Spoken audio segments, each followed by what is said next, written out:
Alrighty, hello every folks, and good morning. So this is going to be a very quick patch update thing, because I have to get to work, and yeah, this thing just sort of came out of nowhere, and yeah, let's go ahead and cover this thing, shall we? Okay, so this is going to be patch 1.10a, also known as it's going to be a slight adjustment. So, yeah, under the general section, spell damage will now ignore half of the target's defensive value. It'll also ignore half of the target's crush slash pierce resistance if the spell is doing those damage types. However, it will still be boosted by the full amount of those resistances on jewelry that the attacker is wearing.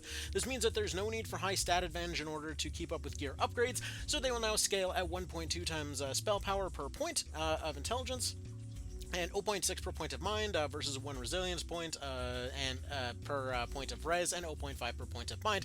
This should smooth out damage progression and make spells more consistent, especially for physical spells like bursts or ninjutsu. It should also make the formula less volatile when stacking a lot of percentage bonuses like spellcraft, rupture, and aversion. I don't know if that means that we'll maybe not be able to do the rocket launcher spells anymore. Anyways, projectile spells are now getting 0.4 accuracy per point of agility instead of 0.6. They were almost always hitting, and that's no fun. Yeah, fair enough. I actually never saw them miss with that last patch at all, so we'll see if that ends up changing.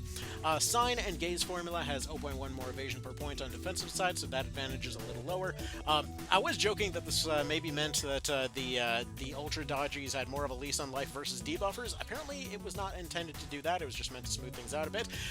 Anyway, fix some description inconsistencies and minor bugs. No idea what those were. This is probably the big one of the bunch. Weapon attack scaling has been changed, so early game weapons up to Balder are stronger and late game weapons are somewhat weaker.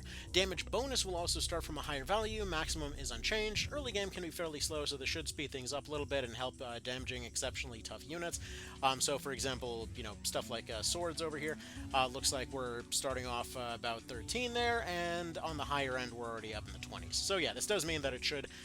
That actually kind of feels very Reborn-esque in that particular way, so we should probably see a bit more of that smooth curve there. So, hey, that's a tried and tested one, so that's good.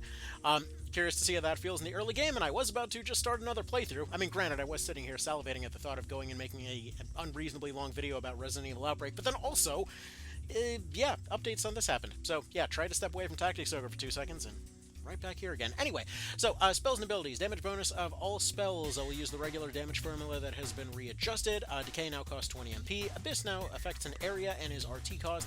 Its RT cost is lowered to match the elemental minor debuffs, but it doesn't do damage anymore. Wormhole RT cost was also lowered to match elemental major debuffs. Ninjutsu summons are now 10 TP cheaper, and Secret of Mana is now doing raw damage to MP. And that's everything. It's not a huge one, but the equipment change on lower end equipment for the beginning of the game, that does sound like something that people will really appreciate, because that was definitely a sore spot up to this point. So anyways, we'll see how that goes. Again, you know, I was planning to do another playthrough recently, so hey, that'll be a good excuse for it. Alright, that's about that. Yeah, so go ahead and pick that up whenever you have a chance. For all the folks that always struggle at this point, look at the description for the video on the install thing. If you are using the folder method, which most people should be doing for Tactics Ogre 1 Vision, it's just copy and paste. Please don't be looking at sketchy sites trying to find ROMs because you want to skip the process of just patching your game. Don't do it. Alright? Anyway, so that'll be about that. Y'all have yourselves a good one. Take care, and I'll see you in the next one.